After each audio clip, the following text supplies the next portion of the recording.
آنسو کا ہر قطرہ دنیا کی ہر چیز سے زیادہ مہنگا ہے، لیکن کوئی اس کی قیمت اس وقت تک نہیں جان سکتا جب تک وہ اس کی اپنی آنکھوں سے نہ نکلے۔ اگر زندگی اتنی ہی اچھی ہوتی تو کوئی بھی دنیا میں روتے ہوئے نہ آتا۔ اگر موت کے بعد اپنی مرضی کی زندگی گزارنا چاہتے ہو تو موت سے پہلے اپنے رب کی مرضی کی زندگی گزار لو۔ زبان کا صحیح استعمال نیک بختی اور غلط استعمال بدبختی ہے۔ زندگی میں اگر بڑی جیت حاصل کرنی ہے تو چھوٹی موٹی ہار سے کبھی مت ڈرو۔ برداشت کرنا بزدلی نہیں بلکہ زندگی کا ایک اہم اصول ہے۔ جس شخص کے پاس قوت برداشت ہے وہ کبھی ہار نہیں سکتا۔ مذہب میں سے انسانیت اور خدمت نکال دی جائے تو صرف عبادت رہ جاتی ہے، اور محض عبادت کے لیے پروردگار کے پاس فرشتوں کی کوئی کمی نہیں۔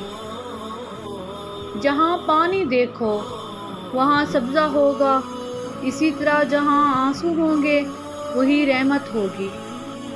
اگر آپ سوچ رہے ہیں کہ ہر چیز آپ کے ہاتھوں سے نکل رہی ہے اور حالات آپ کے موافق نہیں ہیں تو ایک دفعہ اس درخت کے بارے میں ضرور سوچنا جو ایک ایک کر کے اپنے تمام پتے کھو دیتا ہے لیکن پھر بھی کھڑا رہتا ہے اس امید پر کہ بہار کے دن آئیں گے۔ حکمت ایک مبارک درخت ہے جو دل سے اگتا ہے اور زبان سے پھیلتا ہے۔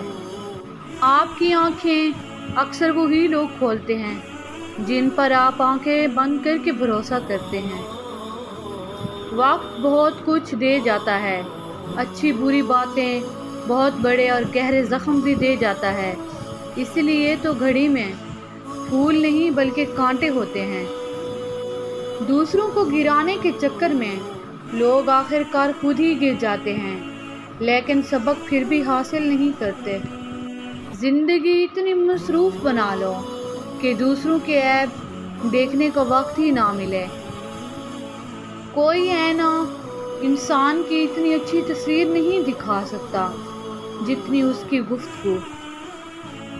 لوگ بے جان چیزوں کے ٹوٹنے پر برہم ہوتے ہیں، اداس ہو جاتے ہیں، لیکن انسان کا دل توڑ کر نہ کبھی کوئی برہم ہوا ہے نہ اداس ہوا ہے، کیونکہ ہم لوگ چیزوں سے محبت کرتے ہیں، انسانیت سے نہیں۔ ہر تاخیر کے پیچھے کوئی نہ کوئی خیر چھپی ہوتی ہے۔ برے سلوک کا بہترین جواب اچھا سلوک اور جہالت کا بہترین جواب خاموشی ہے۔ اپنا حق حاصل کرنے کے لیے طاقتور نہیں غیرت مند ہونا ضروری ہے۔ سخاوت وہ خوبی ہے جو انسان کی قدر اس کے دشمن کے دل میں بھی پیدا کر دیتی ہے، اور کنجوسی وہ عیب ہے جو اولاد کو بھی دشمن بنا دیتی ہے۔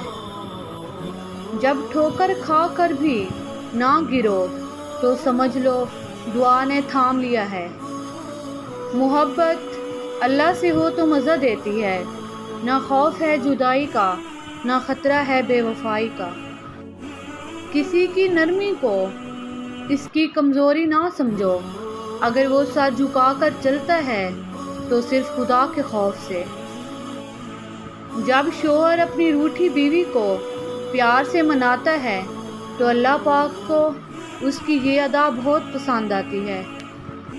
اپنی بیوی کو راضی اور خوش رکھو کیونکہ قیامت کے دن وہ تمہارے حق میں گواہی دے گی۔ پرندے اپنے پاؤں اور انسان اپنی زبان کی وجہ سے جال میں پھنستے ہیں۔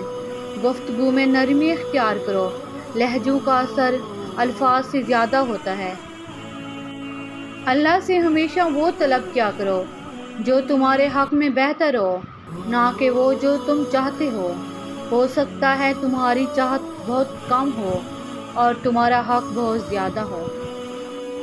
علم ایک ایسا زیور ہے جس کے سنگھار سے شخصیت چمک اٹھتی ہے۔ لوگ تمہارے کارنامے دیکھتے ہیں اور رب تمہاری نیتیں دیکھتا ہے۔